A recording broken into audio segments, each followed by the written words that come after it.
शहर के पास बारामती नाम के एक छोटे से गांव में राजू नाम का मिस्त्री अपनी पत्नी के साथ रहता था। वह बहुत मेहनती था। उसकी पत्नी का नाम कमला था। उसने कई बड़ी बड़ी बिल्डिंग और महलों में काम किया था। वह उस इलाके का सबसे होशियार और मेहनती राजमिस्त्री था। वह रोज सुबह काम पर जाता और शाम को वापस लौटता और सुखी जीवन जीता। पर किस्मत को कुछ और ही मंजूर था। कमला, आज बहुत देर हो गई काम पर जाने में। हाँ, तेल खत्म हो गया था। दुकान गई थी तेल लेने, वहाँ भी बहुत भीड़ थी, इसलिए समय हो गया जी। चलो कोई बात नहीं। मेरा टिफिन तैयार हो गया या नहीं? टिफिन लेकर आती हूँ। और हाँ, तुम्हारी तबीयत आजकल ठीक नहीं लग रही। काम से आऊंगा फिर तुम्हें अस्पताल लेकर जाऊंगा। राजू और कमला अस्पताल से खुशखबरी सुनकर आते हैं। आज मैं बहुत खुश हूँ। हमें लड़का होगा या लड़की? जो भी होगा मैं उसे बहुत पढ़ाऊंगा और एक अच्छा इंसान बनाऊंगा। 9 महीने बाद राजू और कमला को लड़का होता है। कमला, देखो हमें लड़का हुआ है। आज मैं बहुत खुश हूँ। मैं इसे खूब पढ़ाऊंगा। हाँ, हमारा बच्चा हमारा खूब नाम रोशन करेगा। हाँ, आज से मैं और ज्यादा मेहनत करूंगा और इसे अच्छी तरह से पढ़ाऊंगा। मेरा बेटा नौकरी करेगा। हाँ, हमारा बेटा ऑफिसर बनेगा। कमला और राजू अपने बेटे का नाम राहुल रखते हैं। वे दोनों उसे खूब पढ़ाते हैं और फिर बाद की पढ़ाई के लिए उसे बाहर भी भेजते हैं। बहुत दिन हो गए ना, राहुल की कोई खबर आई ना उसका फोन। देखो तो हमारा बेटा कितना मन लगाकर पढ़ाई कर रहा है। उसे फोन करने के लिए टाइम नहीं है। इतने में एक डाकिया उनके घर पर दस्तक देता है। देखो तो तुम्हारे लिए एक चिट्ठी आई है। किसकी है भाई? अब लाए हो तो पढ़कर भी बता दो। राहुल की चिट्ठी है। मेरे बेटे ने चिट्ठी भेजी है। देखा ना कमला, तुम बेवजह घबराती हो। डाकिया कहता है, माँ बाबा, आप कैसे हैं? मैं यहाँ ठीक हूँ, मेरी चिंता मत करना। मैं यहाँ बिल्कुल ठीक हूँ। और हाँ, मेरी यहाँ अब नौकरी लगने वाली है। उसके लिए मुझे 1 लाख रुपए की जरूरत है, नहीं तो मुझे नौकरी नहीं मिलेगी और मेरी पूरी मेहनत पानी में चली जाएगी। हाय दया जालिम जमाना, एक तो पढ़ाई में इतना खर्चा और ऊपर से कमीशन भी मांगते हैं नौकरी के लिए। चाहे कुछ भी हो जाए, मैं अपने राहुल को हारने नहीं दूंगा। अरे हाँ मिस्त्री साहब, पर इतना पैसा कहाँ से लाएंगे? बैंक लूटेंगे या कुछ और? बोलिए जरा। नहीं, मैं धनराज सेठ से बात करूंगा जो ब्याज पर पैसे देता है। हाँ, पर वह पैसे के बदले कुछ गिरवी भी तो रखता है। तुम्हारे पास क्या है गिरवी रखने के लिए? हमारा यह घर। हम अपने बेटे के लिए इसे भी बेच देंगे, चाहे फिर हमें सड़क पर ही क्यों ना रहना पड़े। इस तरह राजू धनराज सेठ से ब्याज पर पैसे लेकर अपने बेटे को भेजता है। उधर राहुल नौकरी पर लग जाता है। कुछ दिनों बाद उसे वहाँ एक लड़की पसंद आ जाती है। वह उससे शादी कर लेता है और अपनी दुनिया में ही खुश रहने लगता है और माँ बाप को भूल जाता है। सुनो जी, इतने साल हो गए अभी तक हमारा बेटा हमसे मिलने नहीं आया। कैसा होगा वो? उसका कोई अता पता नहीं है। कमला, तुम चिंता मत करो। उसने बोला था कि मैं आऊंगा तो वह जरूर आएगा। राजू को बहुत चिंता होती है कि वह कर्ज के पैसे कैसे चुकाएगा। अब वह सोचता है कि अब वह कहीं काम ढूंढेगा। सुनो कमला, अब मैं काम ढूंढने जा रहा हूँ। इस उम्र में अब आपसे काम नहीं होगा जी। लेकिन धनराज सेठ का कर्जा तो चुकाना ही पड़ेगा। लेकिन आपको इस उम्र में काम कौन देगा? तजुर्बा है इतने सालों का कमला, कोई ना कोई काम तो दे ही देगा। राजू काम ढूंढने के लिए निकल जाता है। जाते जाते एक जगह काम चल रहा होता है। उस जगह काम पर लाला सेठ ठेकेदार अपने कर्मचारियों पर बहुत चिल्ला रहा होता है। क्या हुआ साहब? अरे, अब मैं तुम्हें बताकर क्या करूं? मेरा दिमाग खराब करके रखा है इन्होंने। इन्हें इस बिल्डिंग की दीवार पीलर के आकार में बनाने के लिए बोला है घर के मालिक ने। 4 बार दीवार बनाकर गिरा चुके हैं ये कमबख्त कहीं के। अगर ये पीलर के आकार का डिजाइन नहीं बना पाए तो बहुत बड़ा नुकसान हो जाएगा। साहब, मुझे थोड़ा बहुत तजुर्बा है। अगर बुरा ना माने तो मैं कोशिश करूं। अब इस बुढ़ापे में तू क्या सुधारेगा? चल, अब कह ही रहा है तो तू भी कोशिश कर ले। राजू कर्मचारियों से, पहले इसका बेस मजबूत रखिए, बाद में सलाखें डालकर धीरे धीरे ईंटें घुमावदार बनाइए, जिससे उनका काम सही हो जाता है। राजू, तुमने आज मुझे करोड़ों के नुकसान से बचाया है। शुक्रिया साहब। बोलो, तुम्हें क्या तोहफा चाहिए? साहब, मुझे कोई तोहफा नहीं चाहिए, लेकिन कोई छोटा मोटा काम मिल जाए तो आपकी बड़ी मेहरबानी होगी। तुम्हें इस उम्र में क्यों काम करना है? साहब, मैंने मेरे बेटे की पढ़ाई के लिए कर्जा लिया था। उसे चुकाने के लिए मुझे काम चाहिए। लेकिन इस उम्र में? साहब, मैं बहुत सालों से मिस्त्री का काम कर रहा हूँ। मुझे इस काम का कई सालों से तजुर्बा है। अच्छा, एक काम है, अगर तुमने उसे कर दिया तो मैं मान लूंगा कि तुम्हें अच्छा तजुर्बा है। हाँ हाँ साहब, आप बताइए, मैं अपनी तरफ से पूरी कोशिश करूंगा।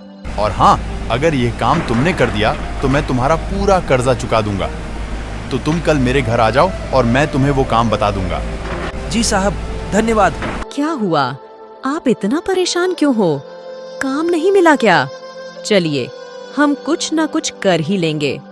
कमला, ऐसा काम मिला है जिससे हमारा पूरा कर्जा चुकता हो जाएगा। लेकिन फिर भी आप इतना परेशान हैं, और फिर आपको काम कैसा मिला है जिससे आपका सारा कर्जा एक बार में चुकता हो जाएगा? यही मैं सोच रहा हूँ, लेकिन यह तो कल सेठ के घर जाकर ही पता चलेगा। चलो अभी खाना खा लेते हैं, सुबह लाला के घर भी जाना है। हाँ, ठीक है। दूसरे दिन सुबह राजमिस्त्री लाला सेठ के घर जाता है। रास्ते में उसे एक छोटा बच्चा खेलते हुए दिखाई देता है। राजमिस्त्री उस बच्चे को देखकर मुस्कुराता है और दरवाजे की ओर आवाज लगाता है। साहब, साहब! अरे अरे, तुम आ गए, आओ बैठो। राजू, यह मेरी लड़की है मोनिका। नमस्ते मालकिन। यह बाहर पढ़ाई करती थी। कुछ साल पहले ही इसकी शादी हुई, अभी यहाँ रहने के लिए आई है। और वो रहा इसका शरारती बच्चा। इसका एक सपना था कि हमारी खुद की एक जौहरी की दुकान हो। बात यह है कि 3 साल पहले ही हमने यहाँ एक बाजू में एक बड़ी दुकान बनाई, लेकिन 4 या 5 महीने के बाद हमारी तिजोरी में से पैसे गायब होने लगे। अभी पिछले महीने में भी चोरी हुई। अगर तुम्हारे पास इसका कोई इलाज है तो बताओ। पहले जरा मुझे दिखाओ, मैं वहीं पर कुछ ना कुछ दिमाग लगाकर इसका इंतजाम कर दूंगा। लेकिन बड़े बड़े इंजीनियर भी इस समस्या का हल नहीं निकाल पाए। साहब, मैं पढ़ा लिखा तो नहीं हूं, लेकिन कई सालों का तजुर्बा है मेरे अंदर। साहब, क्या आप अपनी दुकान मुझे दिखा सकते हैं? हाँ, बिल्कुल। राजमिस्त्री पूरी दुकान देखने लगता है। देखिए, यहाँ हमने पक्के से पक्का लॉकर बनाया, लेकिन फिर भी चोरी हो ही जाती है। इसका कोई उपाय है आपके पास, या हमें कोई नया घर बनाना पड़ेगा पैसा रखने के लिए? राजू थोड़ी देर सोचता है। कोई बात नहीं, ये तो बहुत आसान है। मैं अभी 5 मिनट में इस चोरी की समस्या को दूर कर देता हूँ। तुम तो ऐसे बता रहे हो जैसे बीरबल का दिमाग है तुम्हारे पास। मेरे पास बीरबल का तो दिमाग नहीं है, लेकिन मैं आपको एक तर्क की बात बताता हूँ। तो जल्दी बताओ। साहब, आपने अपनी दुकान की तिजोरी कोने में रखी है। अगर आप इस तिजोरी को बीचों बीच रखोगे तो इस पर सबकी नजर रहेगी। एक बार इसे इसकी जगह से हटाइए और बीच में लाकर देखिए, और उसे इस तरीके से बनाइए कि किसी को नजर ना आए कि यह एक तिजोरी है। जैसे उसके ऊपर बैठने का टेबल बना दीजिए। विचार तो अच्छा लगा, लेकिन आप ही इसे टेबल का आकार दे दीजिएगा।